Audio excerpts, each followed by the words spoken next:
জীবনের সূর্য,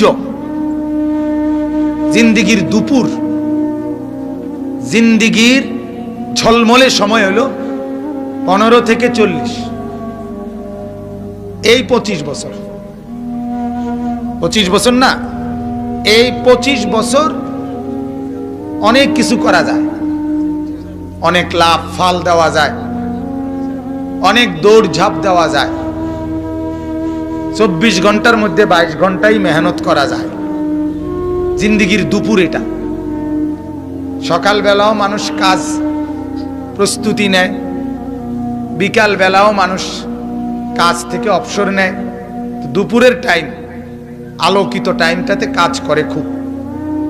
জীবনের সবচেয়ে গুরুত্বপূর্ণ সময় হলো এই 25 বছর, 15 থেকে 40।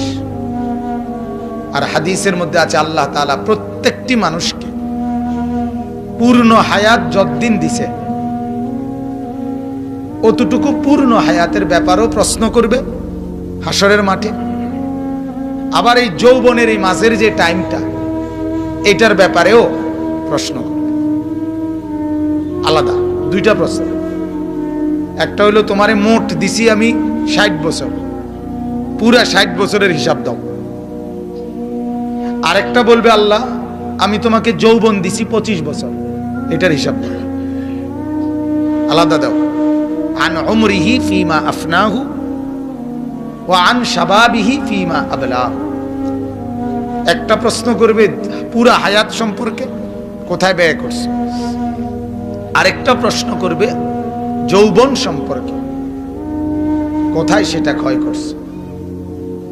এই জন্য কোরআনুল কারীমের মধ্যে আল্লাহ তাআলা যৌবনের সময়টাকে বলছে আশুদ্দাকুম, তোমাদের মজবুত সময়। হায়াতের সবচেয়ে মজবুত অংশ হল যৌবনকালটা। এজন্য হাদিসের মধ্যে আছে আল্লাহ নবী সাল্লাল্লাহু আলাইহি সাল্লাম বলেন, শাবুন নাশাআ ফি ইবাদাতিল্লাহ, যে যুবক যৌবনকালটা আল্লাহর ইবাদতের মধ্যে কাটাইছে, আল্লাহ তাআলা তাকে আল্লাহ পাকের আরশের নিচে হাসরের ময়দানে ছায়া দান করবে। হাসরের মাঠে 7 ধরনের ব্যক্তিকে ছায়া দিবে। কয় ধরনের? এর মধ্যে 2টাই যুবক। 7 ধরনের ব্যক্তির মধ্যে 2 ধরনেরই যুবক, আর বাকি 5 ধরন হলো সবাই মিল্লা। এটার মধ্যেও যুবক থাকবে, ওই 5 ধরনের মধ্যেও যুবক আছে। আর বিশেষ স্পেশালি 2 ধরনের সেখানে যুবক। একটা হলো এটা, যে যুবক তার যৌবন কালটা আল্লাহর ইবাদতে কাটাইছে। আমরা ফার্সিতে শের বলে বুজুর্গদের মুখে শুনছি যে বয়সকালে, বৃদ্ধকালে বাঘ সিংহ যখন দাঁত পড়ে যায় তখন সেও আর শিকার করে না, সেও মাথা নোয়া এলায়, গাঁড় নোয়া এলায়। কাজেই যখন শিকার করার টাইম তখন শিকার না করা, ঠিক যে যৌবনকালে গুনাহ করার সবচেয়ে উপযুক্ত টাইম। সব রঙিন লাগে, যৌবনকাল মানে সব রঙিন, যেটা দেখে এটাই ভালো লাগে। বুঝেন নাই কথাটা? এটাকে যৌবন বলে। আর শাবাবু জুনুন, যৌবনকে পাগলামি বলা হয়। সবই ভালো লাগে। এই কারণে এই সময়টাকে আল্লাহর ইবাদতে কাটানো অনেক বড় মুজাহাদা, অনেক বড় মেহনত, আর এটা বড় দাম। আল্লাহ তাআলা এই বরকতে যৌবনের আল্লাহ তাআলা তার আরশের নিচে ছায়া দান করবে। আরেকটা হলো যুবক, রাজুলুন দাআতহু ইমরাআতুন যাতু মানসাবিন ওয়া জামালিন ফাকালা ইন্নী আখাফুল্লাহ।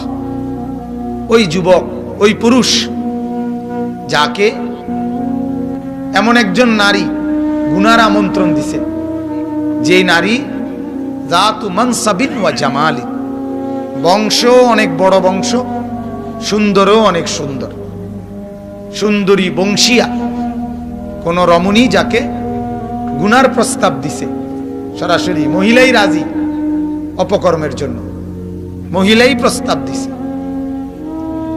মহিলাই আগ বাইরা প্রেমের অফার দিছে, ভালোবাসার অফার দিছে। আল্লাহ রাসূল সাল্লাল্লাহু আলাইহি সাল্লাম বলেন, ওই অবস্থায় যেই যুবক, যেই পুরুষ বলতে পারে ইন্নী আখাফুল্লাহ, আমি আল্লাহকে ভয় করি, আল্লাহ রাসূল সাল্লাল্লাহু আলাইহি সাল্লাম বলেন সেই যুবককে আল্লাহ তাআলা তার আরশের নিচে ছায়া দান করবেন। এটা অনেক বড় হিম্মত। আমার বলার উদ্দেশ্য হলো জিন্দেগীর হায়াতের সময়টাকে গনিমত মনে করা, গনিমত মনে করা। হায়াতের সবচেয়ে গুরুত্বপূর্ণ টাইম যৌবন, এটাকে কদর করা। 40-এর পর থেকেই পরন্ত সময়, শরীর দুর্বল হয়, অসুস্থ হয়। আমার পিঠে ব্যথা, মেরুদণ্ডের শেষ হাড়ে ব্যথা, পিঠেও এখন ব্যথা, আমার কোমরেও ব্যথা। আমি আলাদা একটা সিটে এটা বসতে হয়। আমি যখন প্রথম এটা ডাক্তারে দেখাইছি তখন বড় FCPS ডাক্তার, উনি আমার প্রথম জিজ্ঞাসা করছে, হুজুর বয়স কত? আমি বলছি স্যার 40 শেষ হয়েছে। উনি বলছে তাহলে এখন থেকে হুজুর বাকিটা হায়াত, রোগ শোক এটার লেগে রেডি হয়ে যাবে।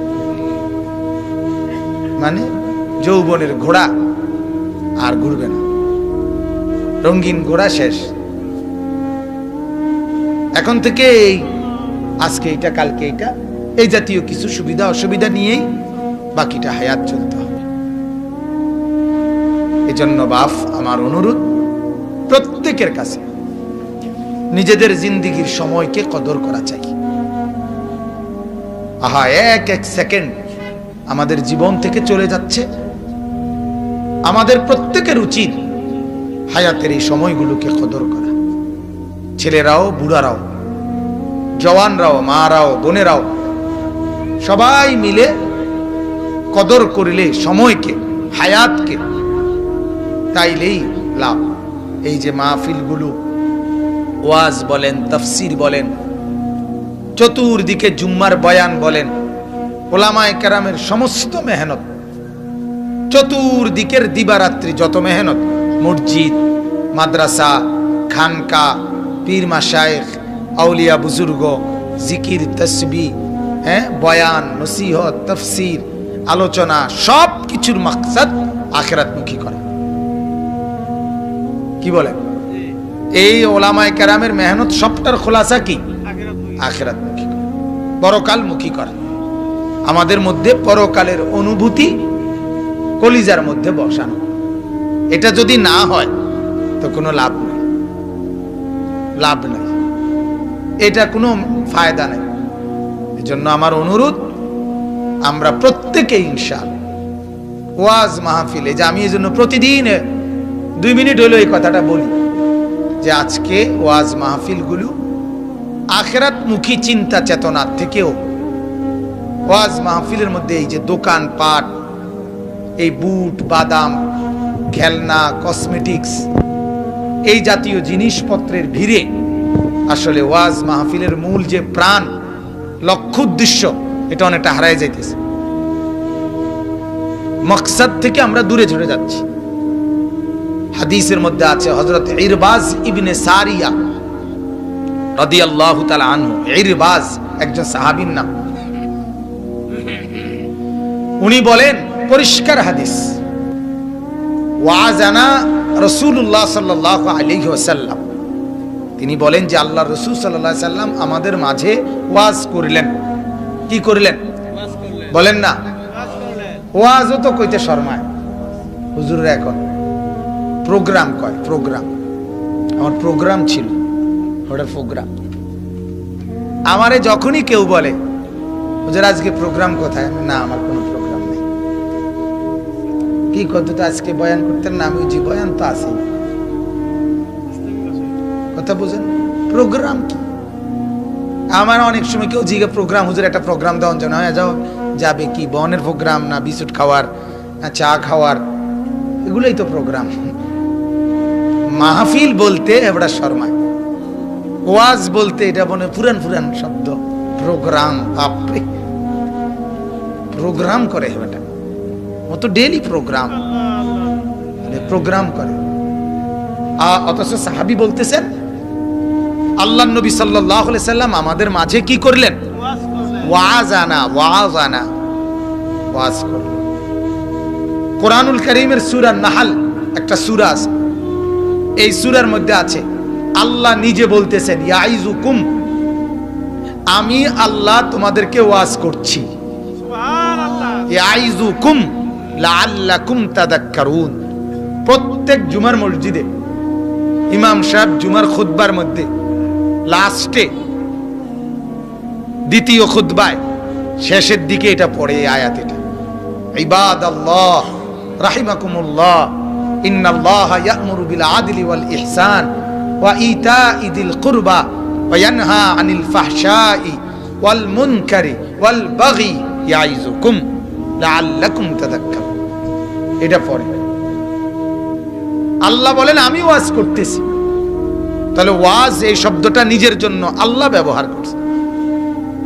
রাসূলুল্লাহ সাল্লাল্লাহু আলাইহি সাল্লামের জন্য ওয়াজ শব্দটা কি করা হয়েছে? তাহলে এটা দামি না প্রোগ্রাম দামি? কোনটা দামি বলেন না? প্রোগ্রাম তো যে কোনো প্রোগ্রামই হইতে পারে, যে কোনো কিছুকে ওয়াজ বলা যায়, ঠিক না বলেন? তো বলতেছিলাম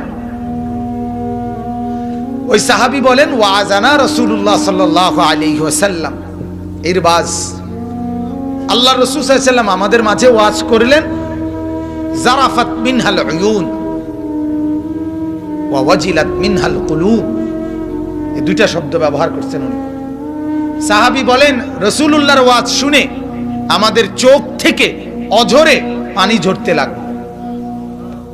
ওয়া ওয়াজিলাত মিনহাল কুলুব, আর আমাদের অন্তর আল্লাহর ভয়ে কাঁপতে শুরু করে। তাহলে ওয়াজের মাকসাদ হবে চোখে পানি ঝরবে, দিলের মধ্যে আল্লাহর ভয়ে কম্পমান হবে, এটা হবে ওয়াজের মাকসাদ, ওয়াজের টার্গেট। কোরআনুল কারীমের মধ্যে আছে ওয়া ইযা সামি'ু মা উনজিলা ইলার রাসূল তারা আ'য়ুনাহুম তাফিদু মিনাদ দাম'i।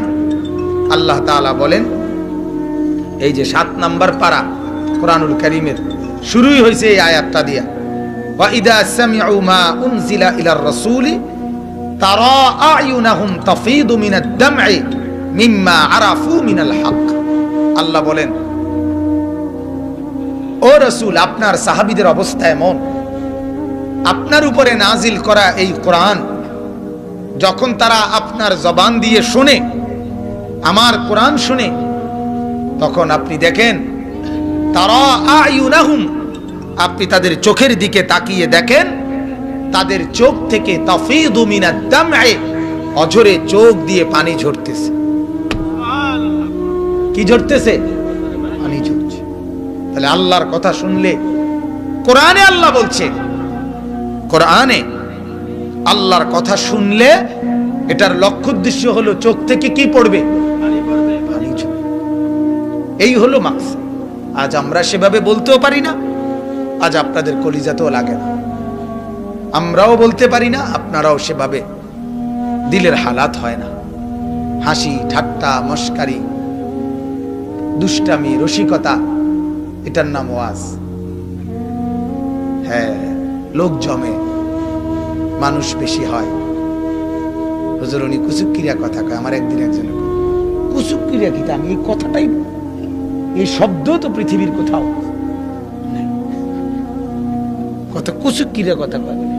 কুচুক্কিরিয়া কি? এটা তো পৃথিবীর কোন ডিকশনারিতে খুঁজে পাওয়া যাবে না। মানে দুষ্টামি কথা, রসিকতার কথা, আজে বাজে ফালতু কথা।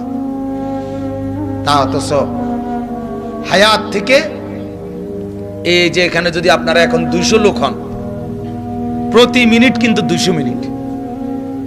কথা বুঝছেন না? প্রতি মিনিট কয় মিনিট? 200। এখানে যদি 300 লোক হন, প্রতি মিনিট কয় মিনিট? তাহলে মূলত এখানে 1 মিনিট যায় না, কয় মিনিট যায়? 300 মিনিট যায়। যতশো লোক ততশো মিনিট চলে যায় প্রতি মিনিটে। অতএব এই মানুষগুলোর প্রত্যেকের মিনিটের হিসাব আমাকে আল্লাহর কাছে দিতে হবে। আমি এই 300 লোকের মিনিট আমার কাছে আমানত। কি ভাই, এই 500 লোকের 1 ঘন্টা আমার কাছে কি আমানত। ওরা এই মাকসাদে এখানে বসছে, আল্লাহর কথা শুনবে, আমার দিকে তাকাইয়া বসছে, আমার কাছে আমানত না, এটা বলেন না? হ্যাঁ। অতএব আমার দায়িত্ব এটা, জিম্মাদারি এটা, আপনাদের কাছে যথোপযুক্ত আল্লাহর কথা সরবরাহ করা, আখিরাতের কথা সরবরাহ করা। রাসূলুল্লাহ সাল্লাল্লাহু আলাইহি ওয়াসাল্লাম শুইছে কম্বল গায়ে দিয়ে, আল্লাহ তাআলা ওইখান থেকে তুলে দিছে নবীকে, ইয়া আইয়ুহাল মুদাসসির, ও কম্বল পড়া নবী আমার, ওঠেন, কম, ওঠেন, ফাআনযির, আমার বান্দাদেরকে আল্লাহর ভয় দেখান, আখিরাতের ভয় দেখান, জাহান্নামের ভয় দেখান। নবী অল্প সময়, আপনি বেশি দিন থাকতেন না, কোটি কোটি বান্দার হেদায়েতের জিম্মাদারি আপনার কাঁধে, সারা পৃথিবীর নবী আপনি, গোটা জগৎ আলো দেখাইতে হবে আপনি, এত বড় জিম্মাদারি যার, সে ঘুমায় কেন? কথা বলেন না, সে ঘুমাবে কিভাবে? তার আবার অবসর কিসের? তার আবার অবসর কিসের? এজন্য হাদিসের মধ্যে আছে, সাহাবায়ে কেরাম রিদওয়ানুল্লাহি আলাইহিম আজমাইন বলতেন, কানা রাসূলুল্লাহ সাল্লাল্লাহু আলাইহি ওয়াসাল্লাম মুতাওয়াসিলাল আহজান দাইমাল ফিকির। এই দুইটা শব্দ শুনেন, যারা বুঝ আছে তারা বুঝবেন। সাহাবীরা বলেন, আল্লাহ রাসূল সাল্লাল্লাহু আলাইহি সাল্লামের দুইটা সিফাত ছিল, নবীজির চেহারা মোবারকের দিকে তাকাইলেই মনে হইতো দুইটা জিনিস। একটা হলো মুতাওয়াসিলাল আহজান, ধারাবাহিক চিন্তিত, দাইমাল ফিকির, সারাক্ষণ কি যেন ভাবতেছে,